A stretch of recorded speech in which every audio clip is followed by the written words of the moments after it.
So, if you've been following us the past couple of weeks, we've kind of been talking about where the 12 steps come from and how they were inspired by a group called the Oxford Group. And that's where Bill W. found his sobriety and his recovery was in the Oxford Group. And we're going to talk a little bit more about them later on in this devotional. But the Oxford Group inspired Bill W. to write the AA book and to pen down the 12 steps. So the Oxford Group had six tenets, six principles, and he expounded those into 12. But the Oxford Group got those six principles, those six tenets for recovery from the Sermon on the Mount, from Matthew chapter 5, 6, and 7. And specifically, they were heavily inspired by the very first section of the Sermon on the Mount called the Beatitudes. And we've been unpacking that the past couple of weeks. So if you haven't watched those videos, go back and watch the past couple of videos. They do a really deep dive into uh, the Beatitudes. And so just for a very brief summary, what we've talked about so far is that the Beatitudes are simply the teaching of Jesus that shows these are the qualities of someone who is fully surrendered to God, which is the goal of our program, is to fully surrender to our higher power, to turn our will and our life over to his care. And so what Jesus taught at the very beginning of the Sermon on the Mount was, here are the 8 qualities. And so I've kind of paraphrased those to make them easy for us to understand and digest, but stay true to what he was teaching. And so this is where we landed with the 8 qualities of someone who is fully surrendered to God. He says they are blessed, and what that word literally means is congratulations. So when you look at some of these qualities, you wouldn't think, oh, congratulations, you're broken. Congratulations, you're remorseful. But what Jesus was teaching was a very subversive, alternative way to be human.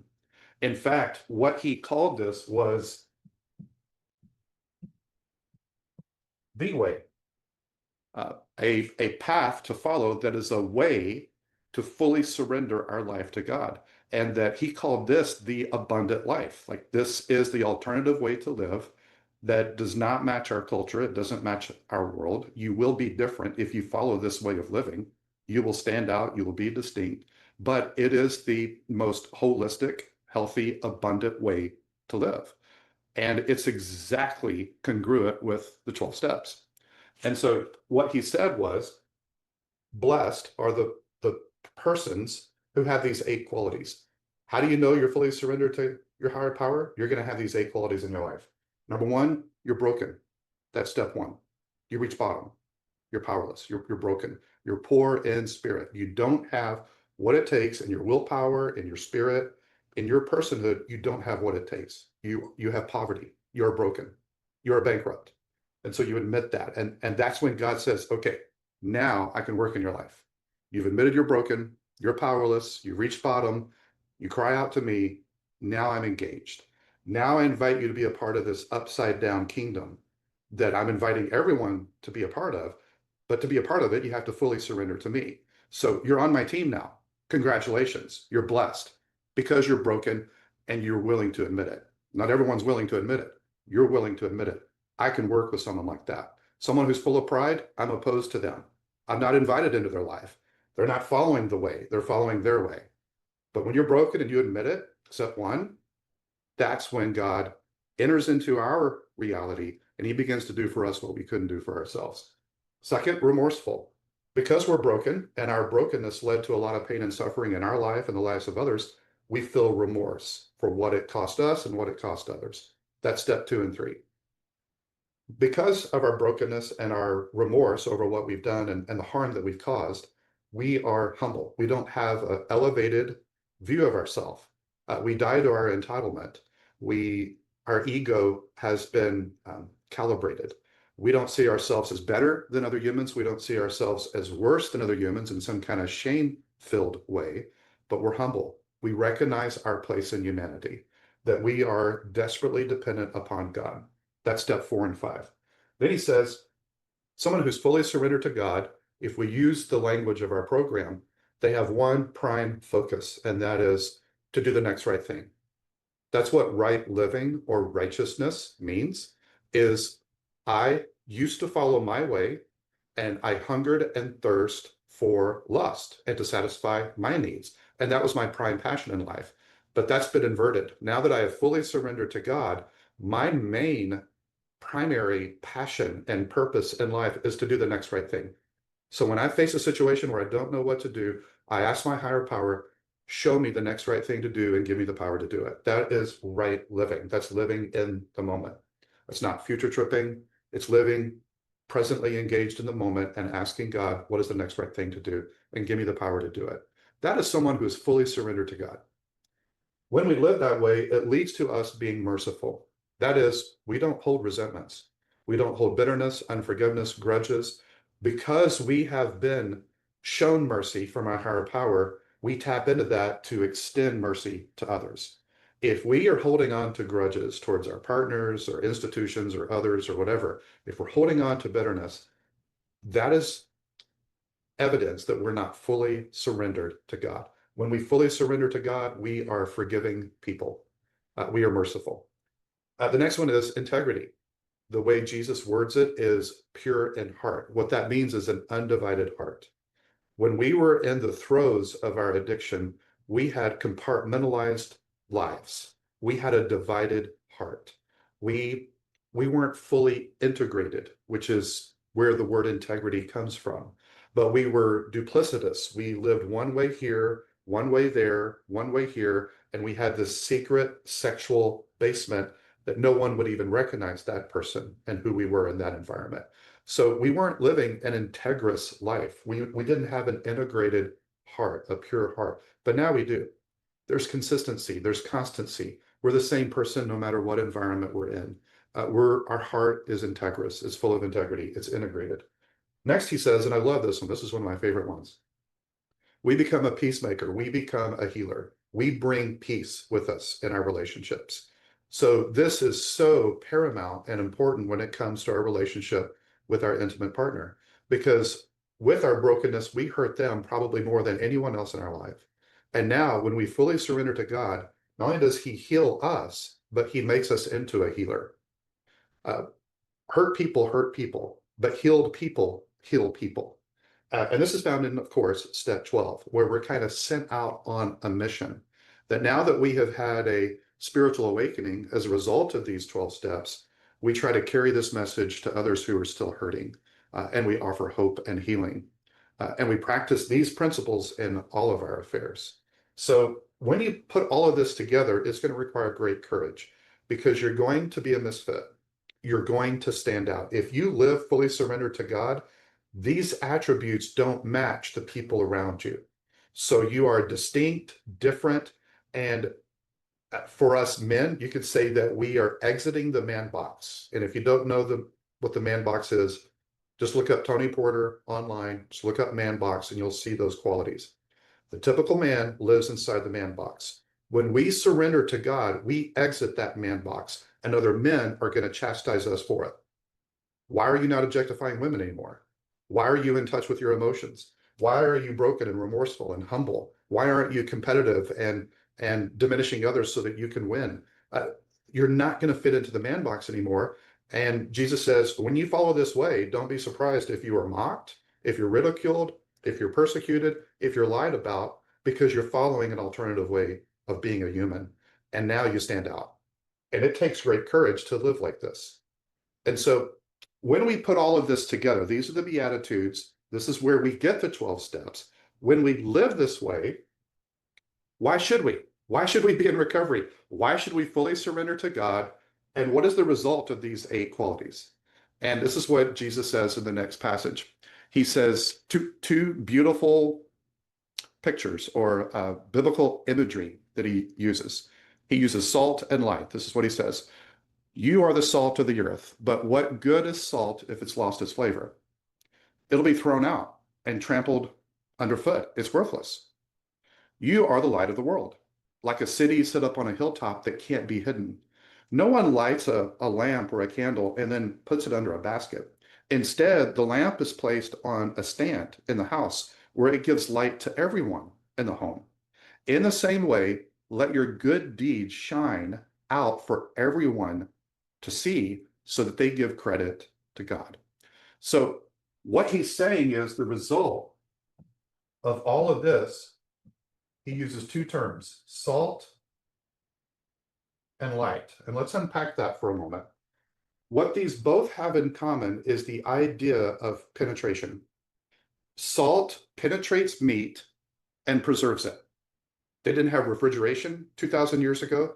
The way they would preserve meat was to salt it. And so they would pack it in salt, and that would keep the meat from spoiling. But it had to penetrate the meat. It couldn't preserve the meat from a distance. There had to be proximity. There had to be penetration. Same thing with light. The idea of light, this metaphor that he uses here, is that we penetrate darkness. We dispel darkness. We expose darkness. So when we enter the room, we change the room. We are salt and light. We're now sent on a mission as healers. And when we come into an environment, we stand out, we stick out, we're different, people notice. And that's part of why he wants us to surrender to him, is because now he sends us on mission, just like the 12th step, to help others who are still not awakened yet. So I think the reason he shared this is because when you look at this countercultural way of living, it might lead some people to believe that they need to go live in a cave and seclude themselves and withdraw from the world. And that is the exact opposite of what is being taught here. He says, if you live this way, you are now salt, you are now light. So 4 things stand out for us in recovery. We're now salt, we're now light, we're now on a mission. What does that mean? Why are we in recovery in the first place? What does it lead to? And I think it leads to 4 things that we get from this imagery. And the first one is the idea that we are distributed, that he didn't change us so that we could stay in a salt shaker and not impact the people around us. He wants us to be distributed. In fact, there's one of my favorite verses that I absolutely love. The implications of it is found in Acts 17, where it says, from one person, God made all humans who live on the earth, and he decided when and where every person would live. God did all this so that we would look for him and reach out and find him. And he isn't far from any of us. So that one little verse says something about us being distributed. 2 things.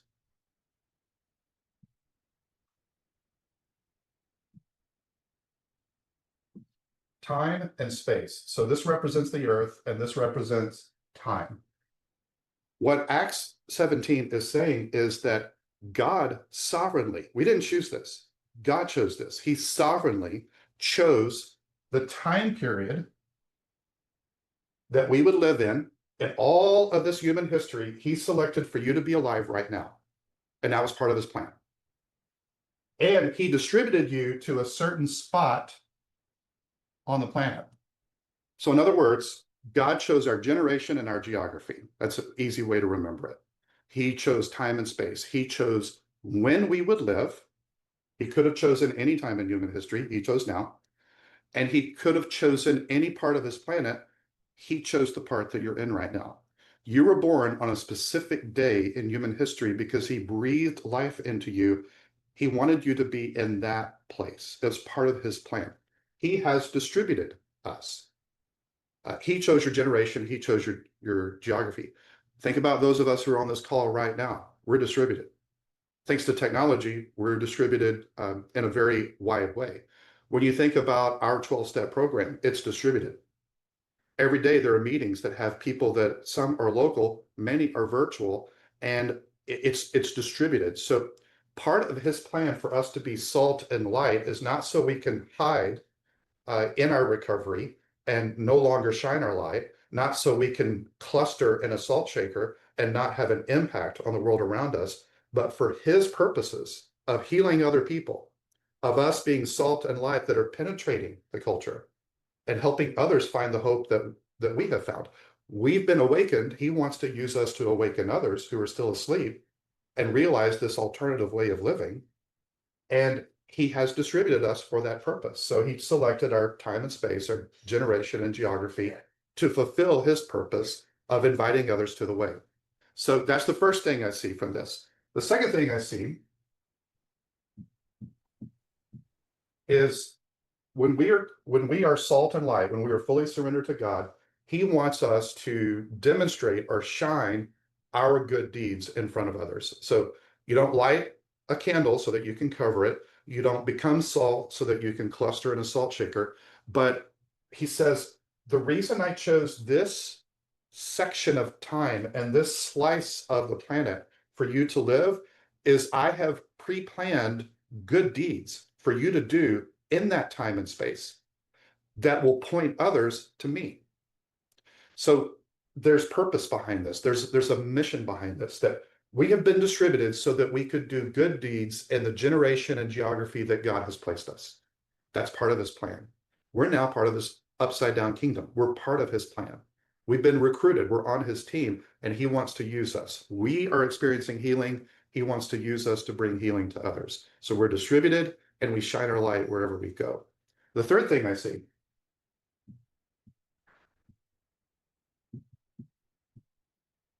is that we are meant to be distinctive.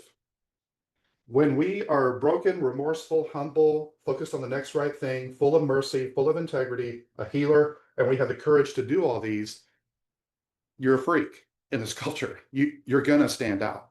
So you are distinct. And if we no longer have these attributes, then we're no longer distinctive.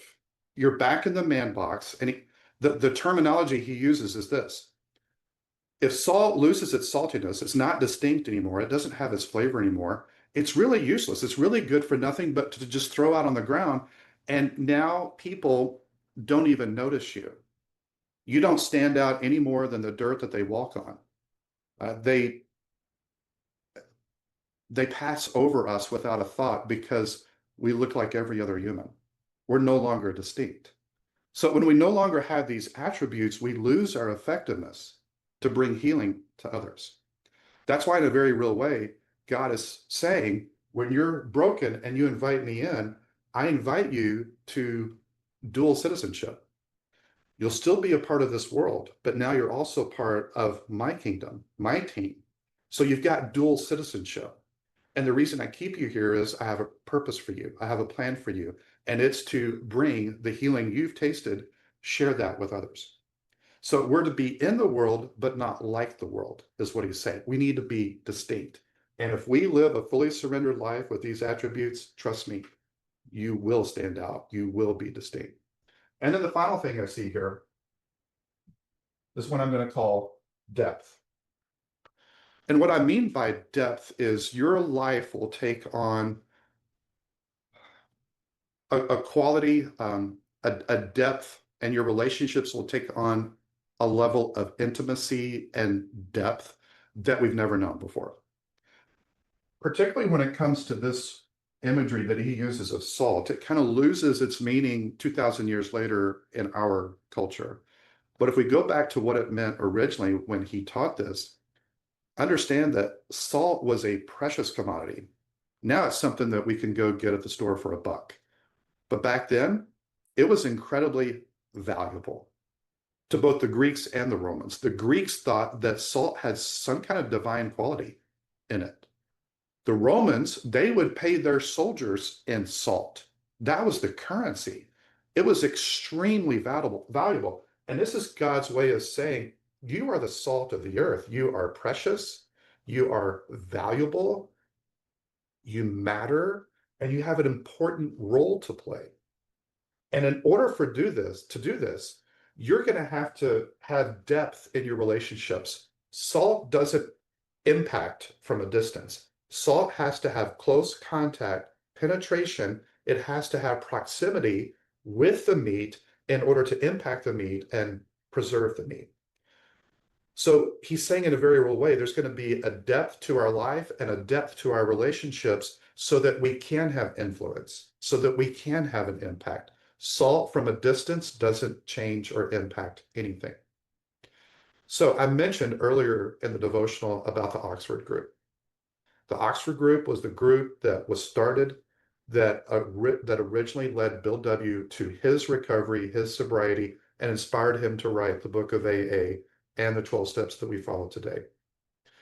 But if we go back to the Oxford group, let me just remind you of the 6 principles or the 6 tenets that they followed, because these parallel beautifully with salt and light and what we're talking about today. They said, number 1, humans are broken. And some people don't agree with that. They won't admit their brokenness. This is how we start recovery, is by admitting that first tenet. Humans are broken. We're human. We're broken. Tenet number 2, humans can be changed. We can experience change. There is the possibility of transformation. This stood out to me the other day when I was researching in the literature on psychology the diagnosis of narcissistic personality disorder, NPD. Some of you may have NPD. What the world of psychology says is that person, who only makes up about 1% of the population, they can't be changed. There's no hope. There's nothing that psychology can do. And anyone who lives with a person who has full-blown, not narcissistic tendencies, but is a full-blown NPD, they have narcissistic personality disorder, they can never change. And if you live with them, you're just going to have to learn techniques to cope with that. That is removing God out of the equation. And one of the tenets of the Oxford group is humans are broken, but humans can be changed. Even someone who has some kind of diagnosis that is considered by the discipline of psychology as untreatable, hopeless, this person can't change. God would say otherwise. Evidence of God's activity would say otherwise. Many of us had a decades-long addiction that we would have taken to the grave if God hadn't transformed us through these steps.